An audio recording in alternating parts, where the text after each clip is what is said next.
Alright guys, sa mapagpalang araw, meron tayong malupit na reaction video dito kay Rob Trip, isang attorney na si Vic Rodriguez, interview with Karen Davila. Alright, courtesy by ABS-CBN, Harapan 2025.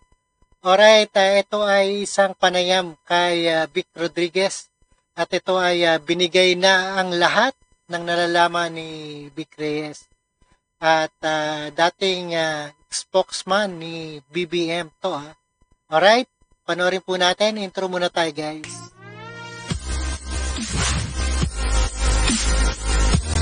Alright, isang mapagpalang araw sa inyong lahat.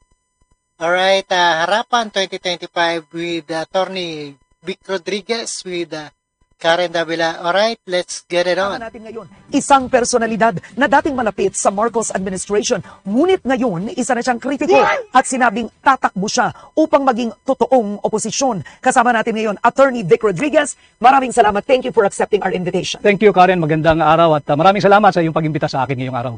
Attorney Vic Rodriguez, when you filed your candidacy, sinabi mo na ang candidacy mo ay endorsed by former President Duterte. Anong ibig sabihin nun? Nakausap ka ba niya? Anong pinangako niya? Ayan, naging panig na kay si Attorney Vic Rodriguez kay ating former President Roa Duterte. Walang pinangako si Pangulong Duterte kung hindi ay susuportahan ako at yung kakausapin niya, yung kanyang mga supporters, yung kanyang core group at upang ako'y tulungan mga kampanya. And yes, may pag-uusap kami before the filing. At mga 3-4 na beses kami nag-usap because initially, sabi niya, Vic, tumakbo kang senador. Kaya nag-push etong si PRRD, ang dating Pangulo, Ako, hindi kay Attorney Vic Rodriguez. So, Mr. President, mas magaling akong nasa likod, tutulong na lang ako. And I was expecting that he will be the one to run for senator. And I will go all the way for him. Sabi ko, okay na ako, tutulong ako. But yun nga, nag-progress yung usapan. And eventually, siya ay kumandidatong mayor ng Davao, as we all know. So ako ang tumugon doon sa hamon na pamunuan ng tunay at maisog na oposisyon. That's why here I am now. Oo, pero ibig sabihin, si Pangulong Duterte ang nagbigay sa iyo ng idea na tumakbo kang senador? Not really. Ayan, not really. Pero talagang tinanggap rin ito ni Vic Rodriguez. The idea, it's more of an encouragement from President Duterte for me to try and run for senator. And nag-uusap kami mga 4 na beses And sabi ko lang sa kanya, pag-isipan ko, Mr. President. Sabi niya, sige, tama naman yan, huwag kang magmadali, pero huwag din masyadong matagal. Dahil kinakailangan ka ng mapakilala, dahil kilala ka naman, pero hindi bilang kandidato. Okay, Attorney Rodriguez, sumikat ka bilang spokesperson, abogado ni Pangulong Bongbong Marcos. Buong kampanya, ikaw ang kinakausap ng lahat. May libro ka nga, ang nakalagay Kingmaker. Kabilang ka behind the scenes sa campaign. Isn't this absolute betrayal from Marcos, ngayon na kay Duterte ka na? Magandang tanong yan, Karen. I have always been Duterte Marcos. And in 2022, Marcos Duterte. At ayan, parang naisahan na si Marcos, no? Si President Marcos na itong si Vic Rodriguez. Kaya isasalambuhat na niya ang nalalaman tungkol sa mga ito. Hanggang sa ngayon, magkasama kami ni Duterte. Ang nawala yung Marcos. Yan ang dapat mapaliwanag nila. Kami ni Duterte magkasama pa rin hanggang ngayon. Ayan, dati na magkasama talaga yan sila. Ano ba nangyari? Hindi ka lumabas noon, hindi ka nagpaliwanag. Bilang Executive Secretary, you were the shortest Executive Secretary in history, 79 days in office. You were forced to resign, tapos hindi ka naman naging Presidential Chief of Staff. What really happened? Bakit ka natanggal? I think the shortest na naging ESIC, former ESN Senator Ed Angara, during the time of President Erap. Kasi abbreviated yung term ni Pangulong Estrada. And ako ay inappoint bilang Presidential Chief of Staff after my stint as Executive Secretary. But sa tingin ko nga noon, hindi na untenable na yung sitwasyon namin sa Malacanang. Ikaw, hindi ko na kailangan yan. Bakit sino ba kaaway mo doon? Yung mga gustong maging Dami kaaway, no? Ay gustong maging presidente. At astang presidente. Ayan ang sabi ni Attorney Vic Rodriguez. Pero hindi naman binoto ng tao. Yung mga hindi naman binoto ng mga tao. Astang Pangulo, wala namang mandato. Marami ron sa Malacanang. At kaya marami daw sa Malacanang na ganyan. At hindi lang isang tao yan. Kaya nga nagkakagulo ngayon ang ating bansa. But why didn't the President stand by you? Initially, tumatayo siya, tumitindig siya sa aking panig. Pero eventually, bumigay, wala na tayong magagawa ron. And even before I assumed the position of Executive Secretary, Karen, hindi ito alam ng taong bayan. Alam ito ni Bongbong Marcos. Ilang beses ako nagsabi, hindi ko kailangan yan, okay na ako. I don't need that. Pero sabi niya, hindi, samahan mo ko. Pinaghirapan natin dalawa ito at gusto kong patakbuhin mo yung aking... Talagang sinuporta nito Naportahan niya si ating Pangulong Bongbong, no? Eto siguro mayroon na may nakaaway, no? Hindi natin alam kung may nakaaway itong si Vic Rodriguez, si attorney. Tanggapan, kagaya ng pagpapatakbo mo nung kampanya. So, nandoon yung tiwala. Presidente na yan eh. Hindi Oo, na lahat presidente yan. Tiwala ng presidente. So, sige, tinanggap ko yung hamon. Pero as we go along, sabi ko, hindi ko kailangan ito, Mr. President. Exit na ako. Okay ako. Okay ako. Huwag mo akong problemahin. Ayos ako. That is why, even in the commission on appointments, kinakailangan nila sumulat sa akin. Hinihingi yung documents ko. At yun, nag-meeting din kami ni Bongbong Marcos doon sa kanyang private office. Sabi, ba't wala kang dokumento? Hindi ako upo dyan. Hindi ako magpapa sa ilalim sa CA. Ambush yan. But why did you become a critic of the president? Alam niya, no? Dahil attorney nga itong si Vic Rodriguez. Alam niya yung mangyayari. Kaya hindi siya nagpaisa ilalim ni PBBM. Pag nag-resign ka, tumahimik si Attorney Vic Rodriguez, sinaportahan mo on the side, bakit ngayon napaka-active critic mo? Ang sinasabi ng ilan, porket wala lang sa posisyon, eto na siya, kritiko na. Hindi ko kailangan ng posisyon, Karen. Ako nga yung lumayo sa posisyon eh. Tanungin mo ang sambayan ng Pilipino. Ilan ang kayang gumawa ng ginawa ko? I walk away from being DES. Meron akong appointment as Nabilib si Karen sa mga sagot ni attorney Vic Rodriguez, no? the Presidential Chief of Staff. Meron ba Pirmado talaga yan. Meron, nasa libro ko. Because sinabi nila na walang ganun. Hindi, pirmado ni Bongbong Marcos yun. Alam niya yun. Nako, permado pala. Patay tayo, permado pala ng ating Bongbong Marcos. Ayan, meron siyang ipapakita. Kaharap nung pinirmahan niya, inabot niya sa akin si Naida Angping na ginawa kong PMS Secretary. Si Anton Lagdameo kaharapan. At yung maraming PSG. Pirmado yun. Sa akin ang original hanggang ngayon. At ready ako ipakita yan. So, Kahit sa why did you have to be a critic? Yun ang tanong ng Sapagkat nakakaya ka rin eh. Ikaw na rin nagsabi, ako lahat ang kinakausap ng tao. Ako yung nakaharap, mukha ko yung nandoon, salita ko yung nandoon. Tapos iba na ginagawa nung taong ikinampanya ko ng mabuti at tinangkilik naman ng tao. Hindi ito yung aming pinag-usapan. Hindi yung ganitong uri ng pamumuno ang aming napag-usapan. Kaya nabago ang kanilang napag-usapan, no?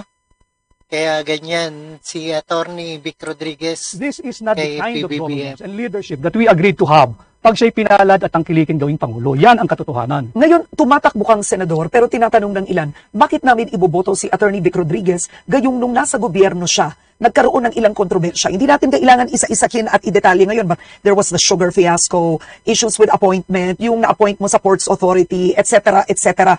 Ang tinasabi ng ilan, pumalpak nga siya doon, ba't ngayon senador pa? Kasi kasinungalingan yun. Wala akong palpakarin. Yung sugar fiasco, ako ang nagpahuli ng mga asukal. At dito sa programa mo, daming nanonood dito, kung merong makakapagpakita ng dokumento na pinirmahan ko, yung sugar order number 3, ay sa iyong programa, Karen, exclusive mo ito. I will Exclusive kay Karen, ha?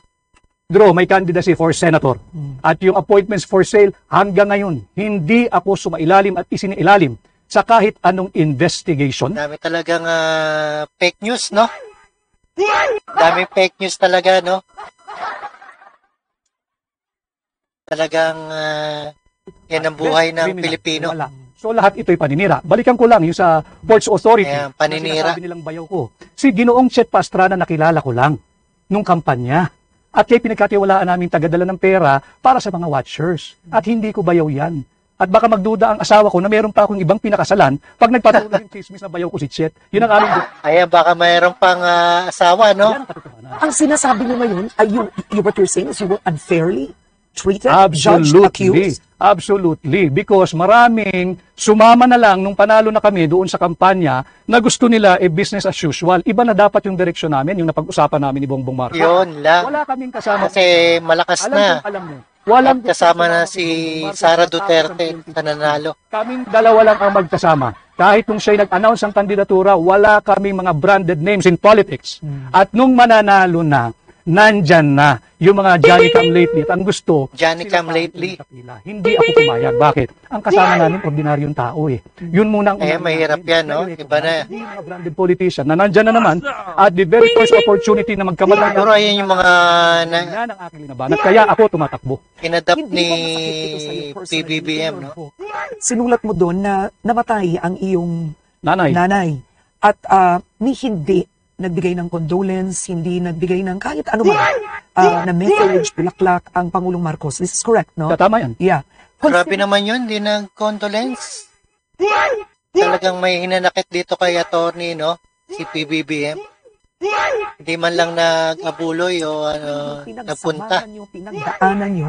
O condolence man lang na bati. Masakit talaga yun. Dahil tinuring mong kaibigan inakay mo, magkasama kayo doon sa isang bahagi ng buhay niyang napakadilim. At hanggang sa dahan-dahan ay nakikita namin na pasikat ng araw kami magkasama. At nung dumating sa puntong mababang-mababa na punto ng aking buhay, dahil nanay ko yun ni wala kang narinig, masakit yun. At hindi ko hahangarin. Masakit talaga yun sa isang nanay mo pa, no?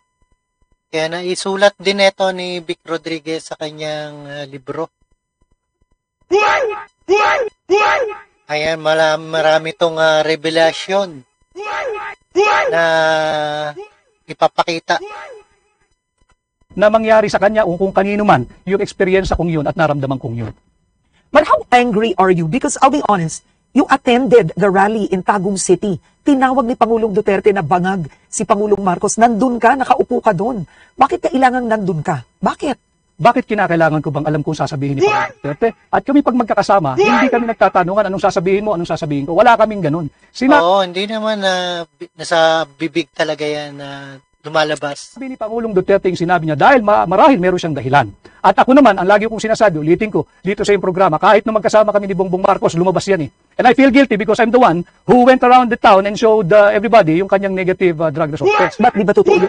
Kaya nga ang akin, para matapos na yung usapang yan, sumailalim na sa isang open, fair, transparent hair follicle drug test. Para matapos na yan.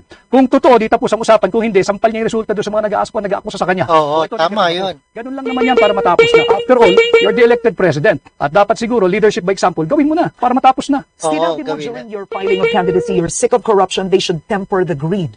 How bad is the corruption now? Very bad. What makes you say that? And look at what happened sa Bicol. 200 inosenteng Pilipino patay. Dahil ninakaw yung flood control funds. Hindi katanggap-tanggap yun. Hindi katanggap-tanggap yun, Karen. Dapat yung nakapagpasko, kagaya nating dalawa, kagaya ng maraming Pilipino kasama pamilya, patay. O paano gagawin natin doon? Sorry? Hindi sila nag-sorry. Patay yun dahil ninakaw. Yung flood control funds. Nasaan yung 5,500 flood control programs? Yan ang dapat natin pinag-uusapan. Yan ang dapat iniimbestigahan, hindi yung kung ano-ano. Pagkukulang ba ito ng Pangulo? O siyempre, siya Pangulo Siya Pangulo At sa kanyang magdadalawang taon pa lamang ay 500 billion pesos. Siya nga Pangulo, di ba? Sino ba Pangulo? Nasaan? Yung sa Bicol na nalubog, bilyong-bilyong piso yun. Bakit nalubog? Okay, ngayon, hindi lang yun ang isyong pag-uusapan natin. Marami pang may init na usapin ng ating bansa at nais naming malaman ang pananaw nyo at paninindigan. May 10 tanong dito sa harapan nyo, pumili kayo ng 5, tapos ibibigay nyo sa akin, susubukan natin sa loob ng 6 na minuto, sasagutin nyo to. Okay, I have to choose the 5 now. Now, choose one and give it to me. Okay. One first. Okay, alright. Ano ang masasabi mo sa paggamit ng confidential funds ni Vice President Sara Duterte? Hindi lamang dapat yung kay Vice President Sara Duterte imbestigahan. Lahat ng gumagamit ng confidential funds, kung may iimbestigahan, lahat. Pero hindi po pwedeng ang tanong is about Sara Duterte. Yung paggastos niya ng confidential funds, sinabi niya hindi siya magpapaliwanag sa Kongreso. Tama ba yun? Tama, sapagkat binibigyan siya ng COA until January or February of this year to comply with documentation. Yung notice of disallowance, Karen, ito yung malaking kasinungalingan. Ang notice of disallowance ay hindi kasong kriminal. Hindi yun finding of guilt. Yun ay para remedyohan mo yung mga kulang na dokumentong pinapasumiti sa'yo. At binibigyan pa siya ng January or February of this year. Therefore, the investigation conducted by the House of Representatives, if at all, premature. Huwag mong pangunahan ng COA. Constitutional duty ng COA yan. Article 9, Paragraph D, Section 3. So, attorney, naniniwala kang walang maling paggamit si Vice President Sara Duterte sa confidential funds? Hindi pa dapat husgahan dahil meron pa siyang period to comply. So lahat ito premature. Oo, pinapangunahan kasi do its job. ang Huwag COA. pakialaman ng Kongreso yung trabaho ng COA because it is not the core function of Kaya nga Congress Commission to do on the Audit function of COA. Okay, next. Okay, next question. Pabor ka ba na gawing legal ang divorce sa Pilipinas? Hindi ako komportable dyan sa pagpapaligal ng gagawing legal ang O divorce. bakit? Ayaw mo yung salitang divorce? Sapagkat nandyan na yung annulment at yung legal separation. At sa tingin ko, sapat na yan. At again, on constitutional ground, mahirap naman basta lang tayong susuong sa divorce bill dahil malinaw na kinikilala ng ating saligang batas. Article 2, Section 12 of the Constitution. Pinapalakas kinikilala ang pagiging sagrado ng pamilya. Yan, galing talaga ni Vic Rodriguez sumagot, no? Social institution na dapat palakasin. Talagang So, on attorney constitutional ang ground, pagkasagot. sa divorce bill. May laman. Yan. Okay. Paano mapapahusay ang kalidad ng edukasyon ng Pilipinas? O siguro ang tanong na lang, magkomento ka sa edukasyon ng Pilipinas ngayon at sa pagbawas ng budget. Kulelat tayo, di ba?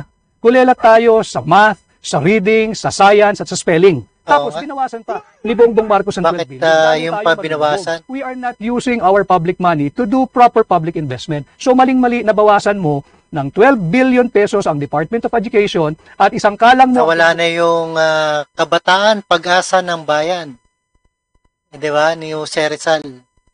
Bawasan ng kabataang Pilipino, unahin mo ang ayuda ng mga mambabatas. Yan, maling-mali yan. Ang tanong ko sa iyo, kung naging senador ka, anong gagawin mo?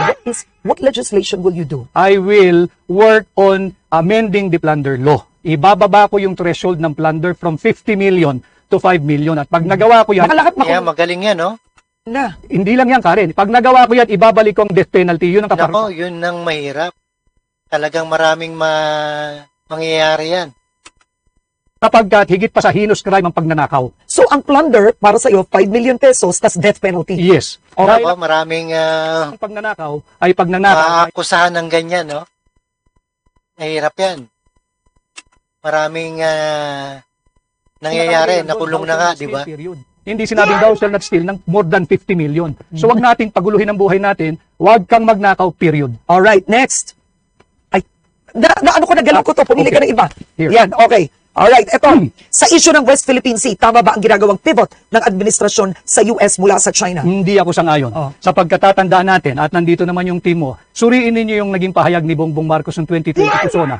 Nung sinabi niya as regards our standing in the community of nations, that we shall be friend to all and an enemy to none.